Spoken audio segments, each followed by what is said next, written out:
Mayong buntag, tanan,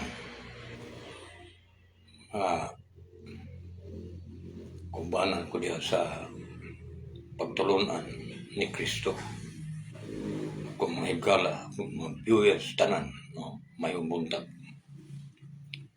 Salamat as Ginoo nining kabuntagon, lain na sa mga higayon. Yang gidugang sa atong pagtuon o kapatalinghob sa iyong bugos na magtambag ganyan at balaan na kasulatan. Salamat sa Espiritu Santo, the third person in Godhead, mamimando sa mga tao sa pagsulatin ng balaang kasulatan. Ron pagtudlo sa tibo kamatuoran. Salamat Ginoo sa ngalan ni Hesus Kristo atong manluluwas. Suwan ko may buntag. Kapoy sa trabaho, ako padayon ko sa kong pagpaabot ninyo sa iyang mga bugos sa tambag. Mala sa kong intro, Salmo, Kapitulo 1, versikulo 1 at 6, mao kini nakasulat sa inyong Biblia. Bulahan ang tao, mawa magalingkod sa mga lingkuranan, sa mga mayubiton. Ni magatindog sa dalan sa mga makasala. Kuntili ang iyang kalipay ana sa kasuguan ni Jehova. Ug sa kasuguan niya, siya magapamalandong sa matag adlaw ug gabi. Siya may sama sa usa ka kahoy nga natanom sa daplin sa kasapaan sa tubig. Diin magdala siyang bunga sa hustong panahon. Ang kansang dahon, dili malaya. Ug bisan unsa ang ginabuhat niya mauswagon. Dili sama ni ini ang dautan, kun dili sama sa uhot nga ginapalid sa hangin. Dili makatindog ang mga makasala sa adlaw sa paghukom. Kay naila ni Jehova ang dalan sa mga matarong, ang dalan sa dautan mawala. Bugos nga tambag sa Dios nga paabot kaninyo nining ubos niyong suon ang higala asin daduswiko sa libho tabugon Cebu.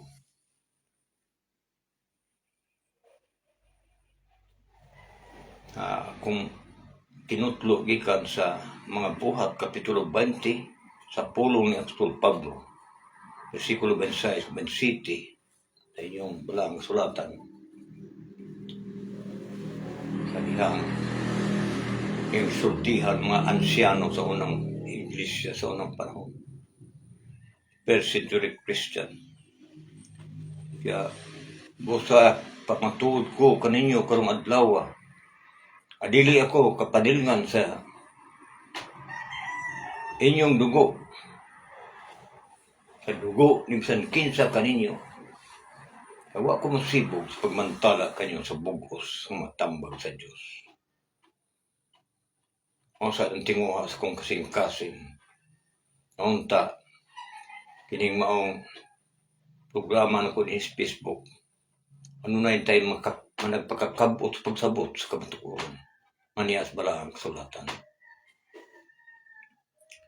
Wala sa ko'y kahangawa sa tao. Sa huwag nagsuhol na ko nini, kundi pinabubuton ko nga pagtuman sa sugot sa Ginoo.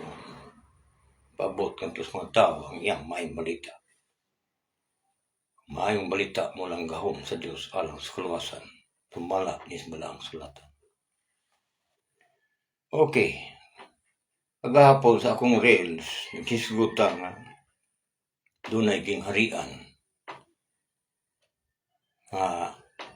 Tukuron sa Dios din sa kalibutan. O sumala sa mga propita, gitag na daan. No? Balay sa Dios, gingharian nga dili mauyog. Wala siya. No? Sa Isaias 9:6 sa inyong Biblia, atong hibaw-an nga dunay anak nga lalaki, dunay bata nga mataw, ug anak nga lalaki ihatag. ug ang kagamhanan igatungtong sing abaga, ug ang iyang ngalan pagkatawgong magtatambag. Kahibulungan, magtatambag, Diyos magagahom, amahan ng lektapusan ug prinsipis kigdait.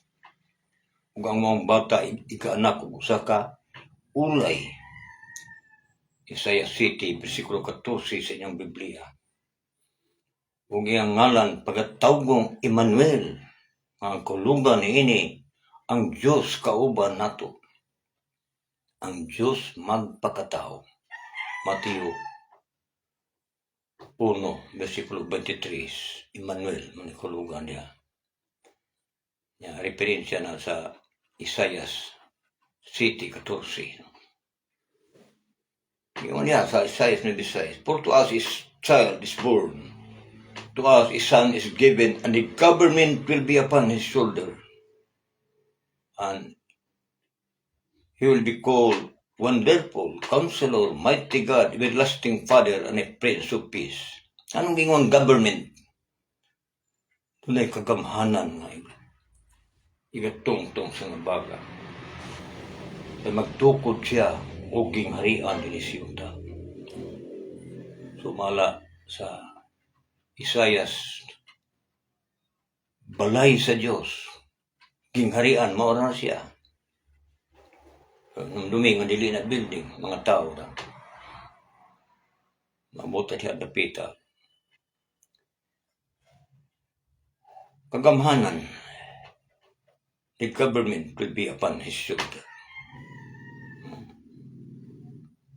Kanyang balay sa Diyos, tukuron ko no sa Isaiah 2, kapitulo 2, versikulo 2 ug 3, ingon diha. Ug may tabo sa kailhi ang mga adlaw nga ang balay ni Jehova pagatukuron sa ibabaw sa mga bungtod, sa ibabaw sa mga kabukiran. Dili na bungtod, labaw siya sa tanan nga gingharian. Ambot pasabot siya, figurative na bungtod. O ang tanang nasod magaganayan ngadto kaniya. O ang mga tao manag-ingon, mangadto kita sa balay ni Jacob. O pagkatudloan taniya sa iyang mga dalan. Kay gikan sa Sion mugula ang pulong ni Jehova gikan sa Jerusalem. O mo nang balay ha. O ang balay na dili sabihin ko na mga tao na kingharian ni King Anisdam, ang hari o ang iyang mga sakop. Kining mga tawhana, pangtawgo na niya. Kunay, gisaad niya kang Apostol Pedro nga tukuro niya ang iyang iglesia. Mura siya panmalay, balay sa Diyos. Kingharian nga dili matuyog sa Daniel, kapitulo 2, versikulo 44. Nga sa adlaw ng mga haria, ang Diyos sa langit magtukod og gingharian nga dili mauyog. Dini siyuta. Ang uban sige po paabot kano sa apon ng abot nga agbay pa. Kapit na 2,000 ka tuig ron gingharian. Diyos nga niya siyuta. Then, mo gihinungdan nga ang mga gingharian ni Satanas ni adtong panahon na wa pa gingharian sa Ginoo. Na nagpanikad-sikad ang mga hari sa yuta, no? Mga hintil, mga hari, Herodes. Kay sa adlaw ng hari, akan si Herodes man mo ibot sabot. Sa larawan ni Nabucodonosor, nga gitagna ni Daniel, nga tulok gingharian. Ya, dili gingharian nga magbot nga muna tong Roman Empire. O adlaw ng mga hari, la Herodes, ang Diyos sa langit magtukod ug gingharian na dili na maglumpag, dili mauyog. Ug muni mudtog mo sa tanang gingharian, niya mabot ang katapusan. 1 Corinthians 15:24. Waani gahom na umang. Tumabasa din sa mga buhat, kapitulo 4, versikulo 26 ug 27. nga na nagpanikad-sikad ang mga hari sa yuta, Herodes, no? Basahon. Mga buhat, Kapitulo 4, versikulo 26 o 27, kung saan. Sa sulat din Yung din nanindog ang mga hari sa yuta o nag-ipon sa tingog ang mga punuan batok sa Ginoo o batok sa iyang Kristo. Kaysa pagkamatuod si Herodes o si Poncio Pilato, kauban ang mga hintil o mga katawhan sa Israel, na nagtigom sila nining lungsura batok sa imong balaang ulipon nga si Jesus, nga imong gidehon. Na nagtigom, no? Tanaw nga na magtukod, pakibalon las kasulatan sa Old Testament, ang mga manalagna nga magtukod ang Diyos o gingharian nga dili mauyog dinis yuta, nga nagsikad-sikad, naglungot-lungot ang mga hintil, ang mga hari sa yuta. Labaw ng mga parisyo, eskriba kay iyan sa tanas ng unang panahon. Eskriba, Saduceo, Isin, Chilot, tanang gingharian ni yuta, iya sa tanas. Sumalas at sa ako ng mga panyo sa Mateo 4, versikulo 8 hangtod sa 10, sa dihang gidala ng atong Ginoo ni sayawa ng taas nga bukid, kung ipakita ang tanang gingharian din sa yuta, kalibutan, kung mingon, kining tanan, ihatag ko nimo basta muhapa ka sa pagsimba ka nako. Pahawa ka sa tanas. Isulat kini nga mo'y simbaha ang Diyos, ang Ginoo nga imong Diyos, kung siya lamang ang lagara. O matintaw. So nitong panahon na, ang gingharian sa tibok kalibutan, iya sa tanas, wala pa magtukod ang Ginoo. Kung iglesia, o gingharian, o balay din sa yuta. Usara na sila, interchangeable na sa English, no? Wala na'y kalainan. Usara na, gingharian, iglesia, o balay sa Diyos. Mara na siya. And then, gani si Herodes, sa Mateo 2, kung hibawaan nga, iilad pa niya mga mago, o iyang ipinaham nga mago, makita ninyo mga bata, nga matao, hibaw ako nyo kay musimba sa ko. Kung ito na mabasa din ni Mateo 2, versikulo 7, and unya si Herodes, sa gitawag niya sa tago ang mga mago, nagpakisayod kanila sa panahon nga sibo gayud sa pagpakita sa bituon. O siya nagsugo kanila sa Bethlehem nga miingon, pangadto kamo o susihon ninyo sa sibo gayud nga tungod sa bata, o kung inyong hikitan siya, balitaan ako ninyo aron muadto sab ako sa pagsimba kaniya. Pero ang lain yung tuyo, yung patsyon, mga bata, di siya gusto na mo, hari, ang labaw niya. Versikulo 16 ini, ingon din Unya si Herodes sa nakita niya nga gitiaw-tiawan siya sa mga mago, nasuko uyamot, o gipadtuan niya, o gipatay ang tanang mga bata nga lalaki sa Bethlehem, o sa tanang niya nga mga utlanan gikan sa duha ka tuig nga panuigon ug ngadto sa ubos, ingon sa panahon nga iyang gipakisayran nga sibo gayud sa mga mago. Ano man ang mga mago gipasidan-an sa Ginoo sa Dios sa langit nga ayaw mo pagbalik ngadto kay Herodes kay dunay dautan siyang tuyo sa bata. Mao gani nga ni-iskapo gidala ni Jose ni Maria ang atong Ginoo dito sa Bethlehem. Arong gitago gilikay kang Herodes, gipamatay ang mga bata nitong panahon na. Kaya di gusto ang mga hari, ang mga kingdom of Satan nga sa tibok kalibutan nga may magtukod og gingharian. Karon sa mga panahon, nagtukod ang Ginoong usar kay iglesia. Humala is malang sulatan. Usara ka iglesia. Usa ra ka gingharian ngayang gituko. Na nagtukod po rin denomination po rin. Lahat 50,000 ako na nikabok. Tinuod ba ka? Nasuwat ko nung diya sa Security of Exchange Commission. No? Almost 50,000 ang ka denomination ko nung gitukod nagtao. Kompetensya sa gitukod sa Ginoo. Ang Ginoo nagtukod ko usara. And then, ibauta niya itong panahon sa gingharian nga gipakita sa Ginoo. Ang ipakita sa yawa nga to sa Ginoo, iyang itintal nga iyang ihatag kung mahapa siya sa pagsimba lang. Ang pagtulungan niya ito, the Old Testament law of God through Moses. Every respect in obeying the law of God through Moses. Ano man ang una maning daan pagsaan. Ang unaning 5 ka basahon ni Moses. Genesis, Exodo, Leviticus, Numeros ug Deuteronomio. Mo na balaod sa mga gingharian sa una sa wala pa mo. Wala pa'y bagong pakigsaan. Gani nga pag-abot sa itong Ginoo, niingon na siya.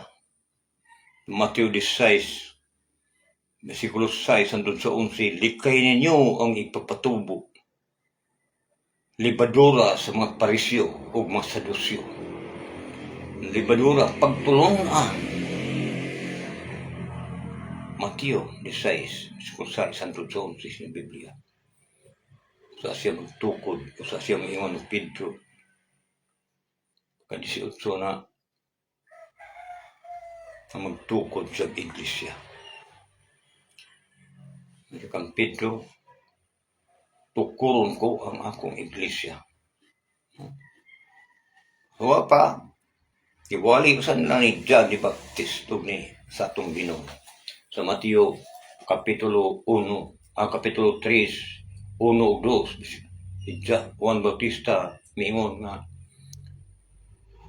pag hinulsol ka mo, kang gingharian sa langit, haduol na.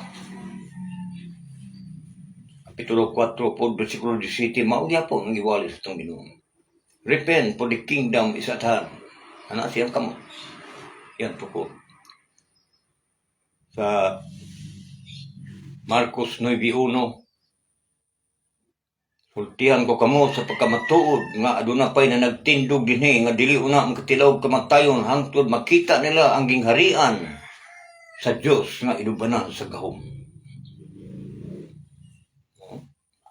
Ato na nang nalison sa mga buhat kapitulo 1 bersikulo 6 hangtod sa 8 sa dingutan natin kanang sa mabot may pahiuli imong gingharian sa Jerusalem, gingharian David. Kaya makadawat kamo gahom sa diha nga kunsaran kamo sa Espiritu Santo o kamo mahimong saksi na ako sa Jerusalem o sa tibuok Judea o sa Samaria o hangtod sa kinatumyan sa yuta. Laktod ng pagkasulti ang gingharian sa Dios natukod sa mga buhat kapitulo 2 1 hangtod sa 47. Ibanan sa pag-abot sa 47 na, and the Lord added to the church those who have been saved. Sa 14 niya na, verse 14, kasi Pedro ang hitagan sa mga yawi, case of the kingdom, musma sa gisaad ng Pedro, dihan nakita ang katumanan. Sa gisaad niya sa Matthew 16, versikulo 18-19, sapagkat tinuod ikaw mo si Pedro o si babaw ni bato, tukuron ko ang akong iglesia. Ganggahom sa kamatayon dili makabuntog kaniya. Ug hatagan ko ikaw sa mga yawi sa gingharian. Ug kinsay pagabugkuson mo ni sa yuta pag-iisipong bidugkos didto. Kinsay pagaluagan mo ni sa yuta pag-iisipong linuagan didto. Ang katumanan ni ana mao ang naas mga buhat, kapitulo 2, versikulo 1 hangtod sa 47. Ano man ang gingharian pag-ubanan ng gahom sa Espiritu Santo, nga may patong nga daw dilag dila sa kalayo may patong sa matag ulo sa mga tinunan. Mo nagmanda nila, mo balaod sa espiritu. Saon mo pagsulod ang maong gingharian. Ug kasi Pedro ang tagas mga yawi. And then pag-abot sa 36, versikulo 14 hangtod sa 36, hangtod sa 47. Tila naminaw sa pulong ni Pedro kung ala mga tambag sa diyang gisagop nilang tanan. Pulong, tambag. Ingon, pahinulsol ka mo ang matag usa kaninyo magpabautismo sa ngalan sa Kristo tungod sa kapasayloan sa inyong sala. Ug madawat ninyo ang gasa sa Espiritu Santo, maong kaluwasan. Luwasan ninyo yung kagalingon gikaning sukuhi nga kaliwatan. Save yourself from this untoward generation. Manaminaw sila. Uban pa matambag ng Pedro. Uman ito, nagpabautismo ang 3,000 kabuok kay 17 kanasod nga nitambong niadto. The day of Pentecost. Dito matukod ang harian. Di na kayo yung bakang panihiya yung gingharian. Saan mo pagpangita ng iyong Ginoo, gipaampo na niya sa mga tinunan niya sa una. Pag-ampo ka mo sa ingon na ini. Mateo 6, versikulo 9, Jesus. Ama na mo, nakas mga langit, pagbalaan mo tayo mga ngalan. Atuman pagbuto ninyo siya, tama ingon sa langit. Panhiya, imong ginganan. Thy kingdom come, thy will be done on earth.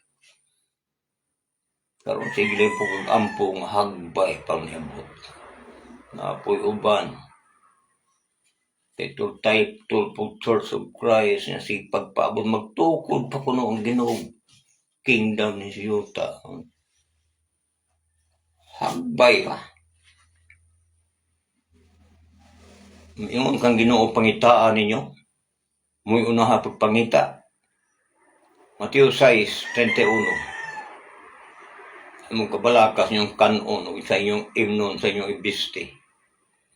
Kaya mga hintil, nagapangita nining mga butanga. O ang inyong amahan sa langit na sayod, nga nagkinahanglan ko mo ini. Apan mao'y una pagpangita ang iyang gingharian o ang pagkamatarong sa maong gingharian. O unya kini mga butanga, ikadduga para kanino. Seek first the kingdom of God and His righteousness, and all these things shall be added unto you. Mas Ginoo. Tinarong ka ba sa maong gingharian, ang balaod sa atong Ginoo Kristo, pagtulunan sa Ginoo, kay naa ka sa maong gingharian, kung masulod ka na maong gingharian, imo ka na yung tinunan. Nagiampo sa atong Ginoo, among gitugon sa atong Ginoo sa Mateo kapitulo 28, versikulo 18. Siya, tanang kagahom sa langit o sa yuta, gitugyan ka na ako sa amahan. Sa panlakaw ka mo, himuan yung tinunan ang tanang kanasuran. Pinagis pagpamautismo ka na sa ngalan sa man, sa anak o sa Espiritu Santo. Huwag tudlugi sila sa pagtuman sa tanan kong mga sugo.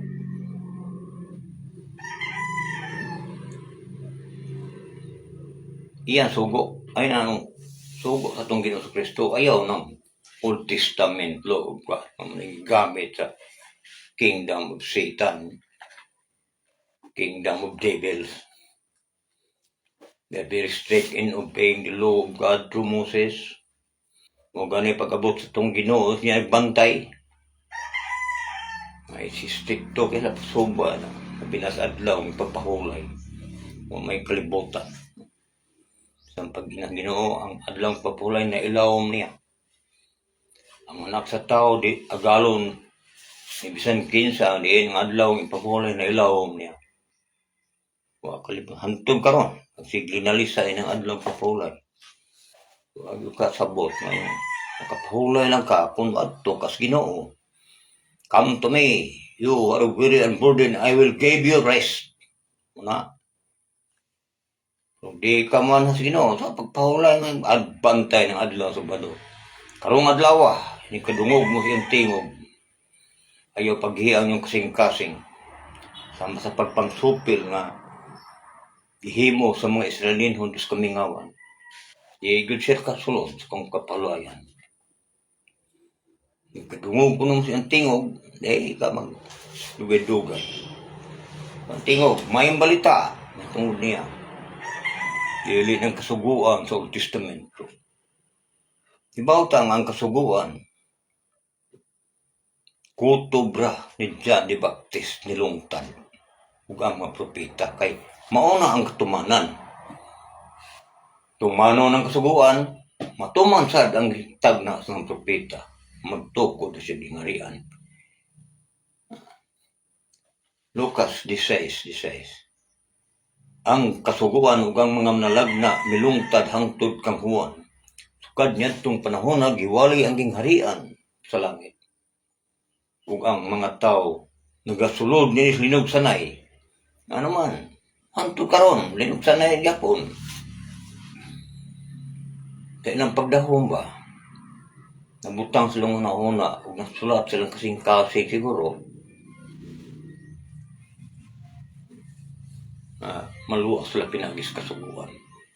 Sa Old Testament, di maong kaluwas. Kag mo pa na makaluwas ng kasuguan sa Old Testament, di na magpakamatay ang Ginoo sa maluwas kong kaligana. Wali nga, gibungkag na sa Ginoo, gilisaglain, bagong pakigsaan. Kaya gilapas na sa mga Israelinhon ito ng panahon. Huwag naghimo na tungod sa maong kasuguan sila nagpamantay. Yan na dito sa kasuguan ayaw pagpatay, sadyang bantayan ng lapas, o lang patyon. Tabangan, pagbato. Mga nga, nagsigil, nagbantay, o na magtuma sa kasuguan. At pag mga hintil, bisag huwag kasuguan, tuo ka ng Diyos. Mga bubho mo Israel, kaya ang kaluwasan nun, naadto sa mga hintil. At ano yung istorya sunod. Ibaluta, no? Herodes na sikad-sikad. No? Hindi gusto nga magtukod ang Ginoo yung harian sa kalibutan. Nauna siya patay. Tanaw siya gilipat siya sa mga mago, balikon ta. Gipapatay niya ang mga bata ng edad, 2 anyos. Kutob sa iyang utlanan, urot niyang papatay, kaya ito man matao dito. Ito man tao, ay gani iskapo sa Bethlehem. Ni Jose, ni Maria, ang atong Ginoo, ang pagkatao. Ginoong sa Kristo. Aron. Hangtod karong mga adlaw, wa mausab ang paagi sa Dios sa kaluwasan. Di isa mahitabo nga usbon pa niya ang balaang kasulatan. Kay gisaan niya kang Abraham. Paghimo siya wala na katapusang tugon. Mao ni bagong tugon. Ang daang tugon naglantaw lang sa mga butang nga umaabot.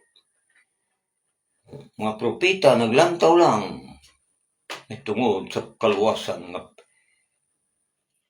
matuman ang gisaad sa Dios nga mahimo siyang Dios sa kaliwat ni Abraham sa ulahin niya ug sa mga kaliwatan. Mutuo ka sa maong kaliwat nga magtukod ang Dios ug walay katapusang tugon. Ano karon? Ang tud karon wa mausab. Wa nahimong Kristohanon dire nga pinaagi sa pagtuman sa Old Testament law, God to 16 commandments, rules, and regulations sa dantugon. Ang himong Kristohanon din sa Biblia na nagpabautismo, na nagtuo nga ang Hesus nga gilansang sa krus gihimong Ginoo ug Kristo sa Dios. Gawas kaniya walay laing Kristo. There is only one mediator between God and men, Walay ngalan gihatag sa silong sa langit sa yuta nga pinagis mong ngalan maluwas ka. Mugay nagtukod siya, gipantawag niya iglesia, kanang iglesia to call out, panggawas mo diya gahum sa kangit-ngit o pamalhin mo sa gingharian siyang anak. To call out. Tawgon ka pinagis may balita. Ayaw na ng kasuguan sa Old Testament law, kaya bagong sugo ako. Bagong malaod sa hari, sa mga hari, Ginoo sa mga Ginoo. The government will be upon his shoulder, di ba, mga bata. Nasiya pang gobyerno. Kay hari siya, monarkiya. Why senador, why Supreme Court judge, justice. Iya tanan, king, ng monarchy. Siya magsugo. Kung tanang ay paglapas, iyang pagtulunan kay pataka kag panugo sa tao. Bambod, mo pa mamando sa Ginoo. Luwasan ni Ginoo, labaw pa man kas Ginoo. Wa mo sab ang paagi sa Dios sa kaluwasan. Basahang. Biblia, kanus sila nahimong Christian. Nituo sa pagtawag sa Ginoo sa mga balita. Come to me, learn of me. Muna bisugo sa niya mga apostolos niya, himo ang tinunan ang tanang kanasuran. Hinagis pagpamautismo kanila sa ngalan sa Man, sa Anak ug sa Espiritu Santo.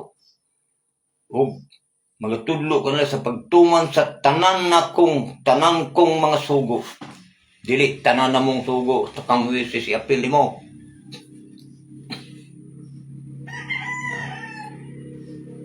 Imong ginatintal ang Dios. Hantod karon. Sa una na nagpinikad-sikad ang mga hintil, mga hari sa yuta na nag-atang sa bata nga mataw nga mahimong hari sa mga hari, Ginoo sa mga Ginoan. Sila si Herodes na nagkahot ang mga hintil. Kaya tangandaan. Karon sab, imbis nagtukod ng harian, kompetensya pong daghan kayo. Hinon, mailhan mo na. Irambol ka ng Old Testament law of God to Moses. Kibaw na kagkinsa na. Sa atong Ginoo New Testament, balaod sa Espiritu. Ayaw ng balaod sa unod. Yan ang kaluwas. Roma, Kapitulo 8, versikulo 1, 2, 1, 2, 3, basaha. Roma, Kapitulo 7, versikulo 1 hanggang 4, basaha. Himo ka mananapaw, anak.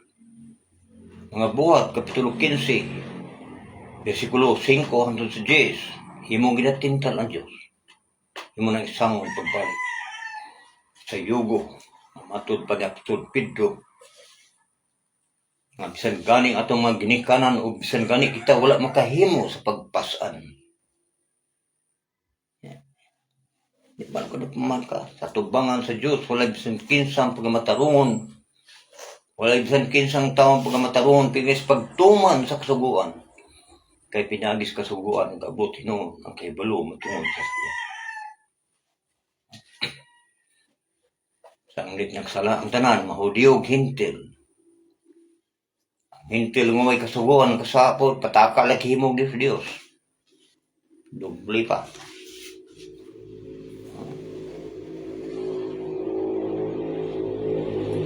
Sa anglit tanang nagsala, hudiyog hintil. Sila pagmatarongon, pinagis yung grasya. Ingon gasa sa pagkatinubos diya kang Kristo Jesus, nga gitanyag sa Diyos, ingon halad pasig-uli, pinagis yung dugo. Nga sa maong halad, pagadawaton, pinagis pagtuo. Kini mo'y pagpakita ang pagkamatarong sa Diyos, kaya siyang langit ng pagkamantuson. Isailuan lang niya ang salanan nga nahimo kanyanto. Kini mo'y pagpamatuod karong panahon nga siya matarong, siya magamatarong sa tao may pagtuo kang Jesus.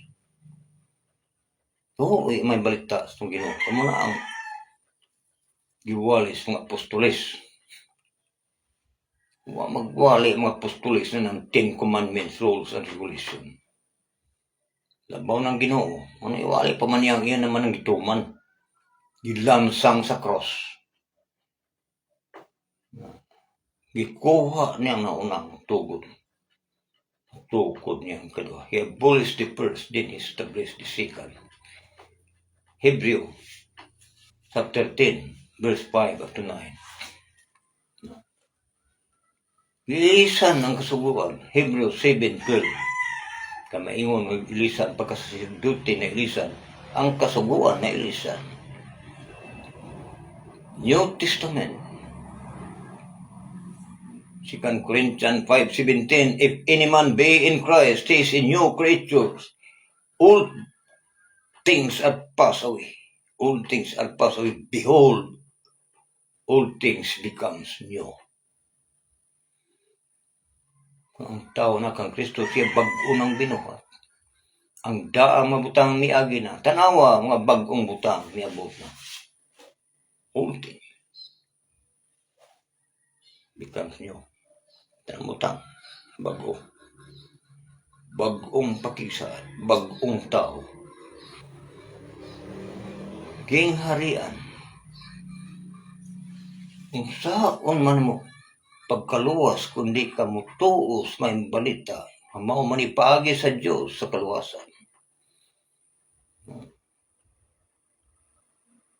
Kung ang mga linuwas, hay niya ay dugang, tuwa siyang iglesia, tuwa siyang gingharian. Na naghinulsol sila, nagpabautismo. Kusara ka iglesia, ang gitukod sa Ginoo. Ang gahom sa kamatayon dili makabuntog kaniya. Wa ina kanila. Mausab usara ka iglesia ang itugyan sa Ginoo. Nigabot sa katapusan humanya. Tumbasahon. 1 Corinthians 15 and then verse 24. Manin suat. Kunya mabot ang katapusan sa dihang igatugyan niya ang gingharian. Wa ina ang mga gingharian. Ang gingharian ngadto sa Dios ug Amahan, sa diha nga mawagtang na niya ang tanang pamunuan ug ang tanang pagbulutan ug kagamhanan. Kay kinahanglan nga siya maghari hangtod nga ikabutang ang tanan niyang mga kaaway sa ilawom siyang mga tiil. Mabot ang katapusan na niyang bukaw ng uban. Kanang ngunit tinukod og tao, ipagi nagkayo. Masunog gani ang kung kakapildihan. Apan siya, kining iglesia, di ni madag kayo, di ni may impyerno. 1 Corinthians 3:11 up to 15. Sanin. Dunay usa lang kapatukurangan. Mao ang gitukod sa itong Ginoong Kristo. So taan nyo kanang inyong bagang rambol gani ang doktrina na tudluan mo 10 commandments. Ayan, bantay mo na. Ito na. Wanay labot sa di na mahimong iduga mis New Testament. Galatians chapter 3 verse 15. Sabtahog. Palawmi pagsabot. Ang Kristohanon ilawom pas Old Testament law of God through Moses. Ilawom ba ng 10 commandments, rules, and regulations sa daang tugon. Ano ang nanghulog ikas pagtuo, bawal kaon, bawal pangasawa. 1 Timothy chapter 4. Ang Espiritu sa tinaw nagpahayag kasuli ang mga adlaw adunay hulog sa pagtuo, pinagi silang pagtagad sa mga limbungan o mga limbungang espiritu o tuluhuan sa mga yawa na nagdili sa pagpangasawa o nagpilit sa mga tao sa pagdumili sa mga kanunon nga gibuhat sa Diyos. Himawaan mo na, anang sig, bawal pangasawa, Bawas nga kanunon. Nagbuhat sa Diyos. Kay maayo ang tanang butang. Ini padawat. Kanila man hibalos kamatuuran. Way pasalikway na. Yan lang kutob. Taan na yung pundo. Walang sagol. 10 Commandments. Kaya kanang 10 Commandments, katawa sa tanan sana inilapas mo kinang. Tumanon mo na tanan. Tudluan di ka na. Dili na iyas Ginoo. Kaya Ginoo na ibag-ong pakigsaad. Iyan sugo mo tumanang. Ay ng kang Moises. Ay nang sugo sa Diyos kanto kang Moises. Para gawas nga pagkamatao na waka mailaw. You want to be a teacher of God's law. Ngayon ni Pablo nga tukad Timoteo. They do not understand their own words or the matter which they speak for so much confidence. 1 Timothy chapter 1 verse 7. So, 2 Corinthians chapter 6 verse 16 to 18. Basahan ninyo. Hindi na lang kutob. Kaya nyo basa unsay kingon sa Ginoo, unsay tambag. Panghula ka mo. Bilang nagduble ka ngayon sa impyerno ka. Dubol-dubol sapaw, 10 Commandments pa, napay Diyos-Diyos. Napay mga larawan. Sa Acts chapter 17 verse 29 to 30, muna na sulat, basahan niyo po sa Biblia. Kay kaliwat man kita sa Diyos, dili ang ito pag-unaw-unaw nga pagka-Diyos may samag larawan. Buta nga kinulit, buwawan sa lapi o bato. Nga gikulit sa mga batid sa paglalang nini. Walang manumpaling ang Diyos panahon sa maong mga kaburong. Pankaroon nagsugo siya sa tanang tao, sa tanang dapit nga maghinulso sila. Yan lang kutob. Kaya kawas kung maghinulsol ka mo, mga matay ka mo sing.